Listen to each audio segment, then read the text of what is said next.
So there are a dozen important things to know about how to get out of high conflict, but a few examples are to, first of all, identify the conflict entrepreneurs in your life.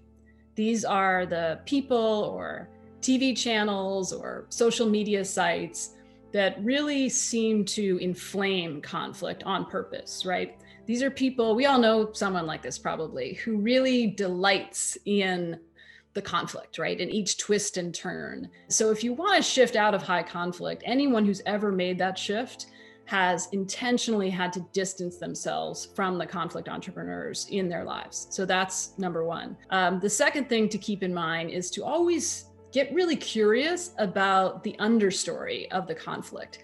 So there's a thing we argue about in conflict, and then there's the thing underneath that that's really important, but we almost never talk about it, right? So for a lot of things like immigration, right, on the right is usually about fear, right? But we don't talk a lot about fear typically when we talk about immigration fights. So that's important to investigate the understory, distance yourself from the conflict entrepreneurs. And the third thing is to really over communicate, like beyond what seems necessary. And this is because, particularly in conflict, there's something called the illusion of communication, which is when we think we've communicated something, but we haven't. And this happens to all kinds of people in all different situations in lots of studies, including actually in outer space of all places. So NASA has spent a lot of time trying to understand conflict, which always happens on every space mission, sometimes between the crew members and often between the crew and ground control.